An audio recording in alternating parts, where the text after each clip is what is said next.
اب 15ویں صدی میں ہم ہیں. اب ایک بات میں کہہ رہا ہوں اور وہ میری ذاتی رائے ہے، گمان اندازہ اس میں مجھ سے اختلاف کرنے کا ہر ایک کو حق ہے. میرے نزدیک 15ویں صدی ہجری اب مجدد کامل الامام المہدی سلسلہ تجدید خلافت کی آخری کڑی کے ظہور کا وقت ہے. اس میں مجھے ایک تو قرآن مجید سے اشارہ ملا ہے، اشارہ ہے، میں اسے تفسیر نہیں کہتا.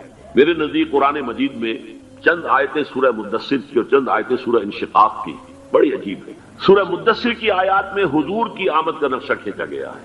کلا والقمر واللیل اذ ادبر والصبح اذا اسفر انہا لإحدى الكبر نذیرا للبشر لمن شاء منکم ان یتقدم او یتأخر. نہیں، قسم ہے چاند کی. کلا والقمر واللیل اذ ادبر، اور رات کی جبکہ وہ پیٹ موڑنے جانے لگے اور صبح کی جبکہ وہ روشن ہو جائے. حضور سے پہلے 600 برس ایسے گزرے ہیں دنیا میں کہ نبوت کا سورج نہیں تھا، بس چاند جیسے مستعار روشنی چاند کی ہوتی ہے تو سابقہ انبیاء کی مستعار روشنی تو کوئی دنیا میں تھی، دھندلی دھندلی جیسی چاند کی ہوتی ہے، لیکن وہ سورج نہیں تھا. لیکن اب وہ رات ختم ہو رہی ہے، وہ لیل اذ ادبر جا رہی ہے. محمد صلی اللہ علیہ وسلم کا سورج، یہ شمس نبوت و رسالت طلوع ہو گیا.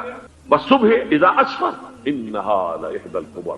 بہت بڑی باتوں میں سے ایک بات ہے جو ہوئی ہے، وہ معمولی واقعہ نہیں. إحدى الكبر، یہ تاریخ انسانی کے عظیم ترین واقعات میں سے ہے. بے شک محمدی نذیرا للبشر، پوری نوع انسانی کے لیے نذیر بن کر آئے. یہ تو ہے حضور کا معاملہ. لیکن اب جو معاملہ ہونا ہے دوبارہ، اس لیے کہ خلافت علی منہاج النبوت دوبارہ اب قائم ہوگی انشاءاللہ.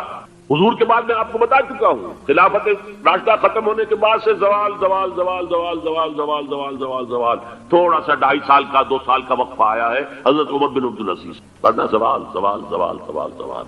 اگرچہ اس زوال کو 1000 سال لگے ہیں. یہ عمارت جو محمد نے بنائی تھی ایک دن میں نہیں گر گئی صلی اللہ علیہ وسلم. کھنڈر بتا رہے ہیں عمارت عظیم تھی. 1000 سال کے بعد پھر یورپ کے سیلاب نے آ کر اس کو گرایا ہے اور ختم کیا ہے. ورنہ 1000 سال تک سطوت و شوکت کے ساتھ امت مسلمہ تو موجود رہی ہے، چاہے اسلام جو ہے وہ حکومت کی سطح پر موجود نہیں تھا. بہرحال اب جو اس کا دور آیا ہے دوبارہ خلافت علی منہاج النبوہ کا دور، اس کا نقشہ سورہ انشقاق میں کھینچا گیا ہے. فلا اقسم بالشفق. اب دیکھیے سورج غروب ہو گیا. حضور کی بعثت کے وقت وہ سورج رسالت طلوع ہوا تھا، اب وہ سورج غروب ہو چکا ہے.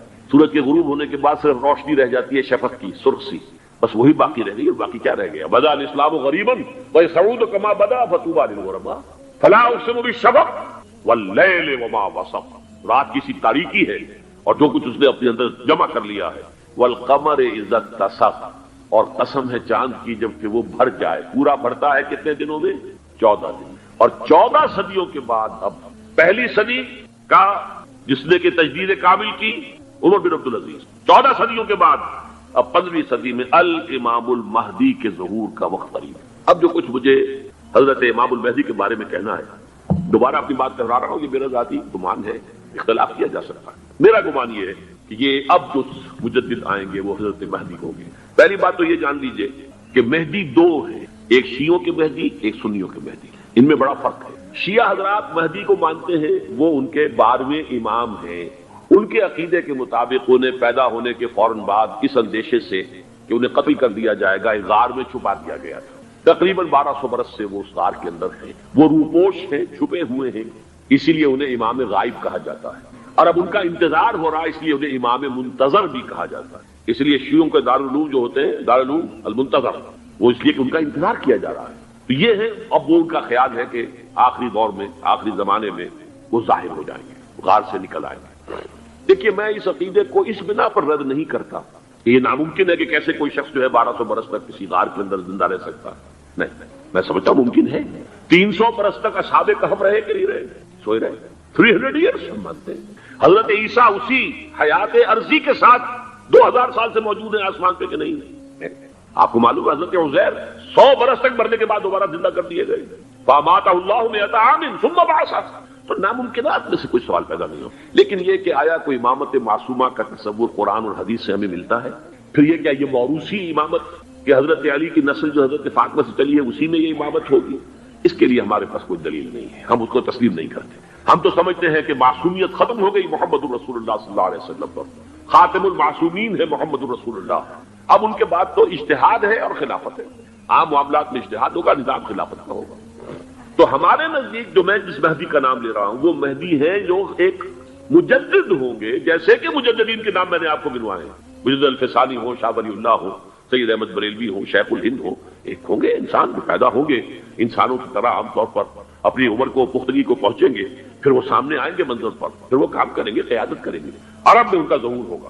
دوسری بات یہ نوٹ کر لیجئے حضرت مہدی کے بارے میں، ہمارے ہاں احادیث کے جو مجموعے ہیں، ان میں جو ٹاپ کے 2 مجموعے ہیں، ان میں کہیں حضرت مہدی کا ذکر نہیں ہے، نہ صحیح بخاری میں نہ صحیح مسلم، لیکن ہم اسے نظر انداز نہیں کر سکتے کہ صحائح ستہ کی بقیہ 4 کتابوں کے اندر موجود ہیں، لہذا نظر انداز نہیں کر سکتے، اگنور کرنا ممکن نہیں ہے۔ اب اس میں چاہتا ہوں کہ کچھ حدیثیں آپ کو میں سناؤں جن میں حضرت مہدی کا تذکرہ کیا گیا ہے۔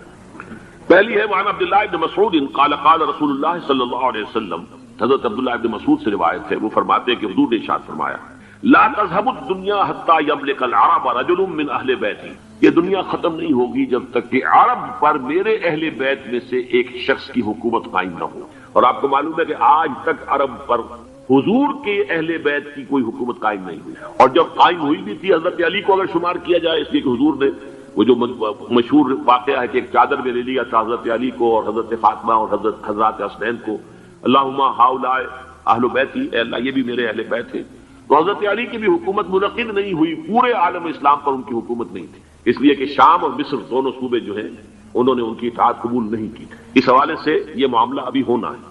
لا تذهب الدنيا حتى يملك العرب رجل من اہل بیتی یواطئ اسمہ اسمی، اس کا نام وہی ہوگا جو میرا نام ہے، یعنی محمد صلی اللہ علیہ وسلم، اور ان کا نام بھی مہدی کا نام بھی محمد ہو، مہدی تو ان کا لقب ہے، یہ ترمذی میں بھی ہے، ابو داؤد میں بھی ہے، سنن ابی داؤد جامع ترمذی، بلکہ ابو داؤد میں ایک اور روایت ہے، قال حضور نے فرمایا لو لم يبقى من الدنيا الا يوم، اگر دنیا کی زندگی میں سے کچھ بھی نہ بچے سوائے ایک دن کے، لطول اللہ تعالی ذلك اليوم، تو اللہ تعالیٰ اس دن کو لمبا کر دے گا، حتى يبعث فيه رجلا مني، یہاں تک کہ میرے خاندان میں سے ایک شخص کو اٹھائے گا، من اہل بیتی، میرے اہل بیت میں سے، یواطئ اسمہ اسمی و اسم ابی ہے اسم ابی، جس کا نام میرے نام پر ہوگا، جس کی والد کا نام میرے والد کے نام پر ہوگا، محمد ابن عبداللہ ان کا نام ہوگا، اور وہ یملأ الارض قسطا وعدلا کما ملئت ظلما وجورا، وہ سرزمین عرب کو عدل اور انصاف سے اسی طرح بھر دیں گے جیسے کہ وہ ظلم اور زیادتی سے بھر چکی ہو۔ دوسری روایت ہے حضرت ابو سعید خدری رضی اللہ تعالیٰ عنہ سے، حضور نے فرمایا المہدی منی اجل الجبہۃ اقنى الانف یملأ الارض قسطا وعدلا کما ملئت ظلما وجورا یملک 7 سنین، رواہ داؤد، کہ مہدی مجھ میں سے ہوں گے بڑی روشن پیشانی والے اور بڑی کھڑی ناک والے، وہ زمین کو بھر دیں گے انصاف سے اور عدل سے جیسے کہ وہ ظلم سے بھری ہوئی ہوگی، اور وہ 7 برس تک حکومت کرے گے۔ عرب میں خالص خلافت علی منہاج النبوہ کا نظام حضرت مہدی کے ہاتھوں قائم ہوگا اور 7 برس تک قائم رہے گا عرب کے اندر، اس کا اگلا مرحلہ میں بعد میں بیان کروں۔ تیسری روایت، اور اس کو میں اس لیے خاص طور پر سنا رہا ہوں کہ اس میں وہی الفاظ آئے ہیں جو میں نے ابتدا میں حدیث آپ کو سنائی تھی، اس کے الفاظ ہیں۔ عن ابی سعید قال ذکر رسول اللہ صلی اللہ علیہ وسلم بلاء یصیب هذه الامہ حتی لا یجد الرجل ملجا یلجا الیہ من الظلم، حضور نے ذکر فرمایا کہ ایک دور ایسا آئے گا انتہائی ابتلاء اور آزمائش اور مصائب کا کہ کسی شخص کو کوئی سر چھپانے کی جگہ نہیں ملے گی اس ظلم سے اپنے آپ کو بچانے کے لیے۔ فَيَبْعَثُ اللَّهُ رَجُلًا مِنْ عِتْرَتِي وَأَهْلِ بَيْتِي، تو پھر اللہ میرے خاندان میں سے، میرے اہل بیت میں سے اٹھائے گا ایک شخص کو، فَيَمْلَأُ بِهِ الْأَرْضَ قِسْطًا وَعَدْلًا، اور اس کے ذریعے سے اللہ تعالیٰ زمین کو عدل و قسط سے بھر دے گا۔ يَرْضَى عَنْهُ سَاكِنُ السَّمَاءِ، یہ وہی الفاظ آ گئے، اب اس سے پھر راضی ہو جائیں گے آسمانوں میں رہنے والے بھی، مساکن الارض، اور زمین میں رہنے والے بھی۔ لا تدع السماء من قطرها شيئا الا ثبت، آسمان اپنا ایک قطرہ بھی نہیں روکے گا مگر یہ کہ اس کو زمین کے اوپر نثار کر دے گا، بارش کی شکل میں گرا دے گا۔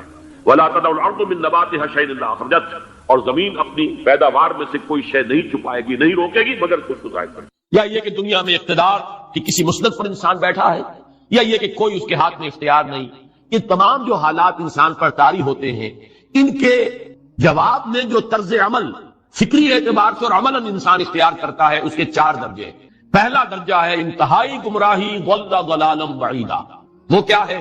اگر عزت ہوئی، نعمتیں ملی، فلاں دیوی یا دیوتا کی نگاہ کرم ہے، اس کی کرپا سے یہ ہو گیا، اور اگر کوئی تکلیف آ گئی، مصیبت آ گئی، معلوم ہوتا کہ فلاں دیوی یا دیوتا ہم سے ناراض ہو گئے، یہ کالی دیوی کی طرف سے کوئی مصیبت آ گئی ہے، یا یہ کہ یہ لکشمی دیوی کی نگاہ کرم ہے کہ ہمیں دولت مل گئی ہے۔ یہ تو ہے شرک۔ شرک ہونے کے اعتبار سے یہ ہے ضل ضلالا بعیدا، انتہائی پستی۔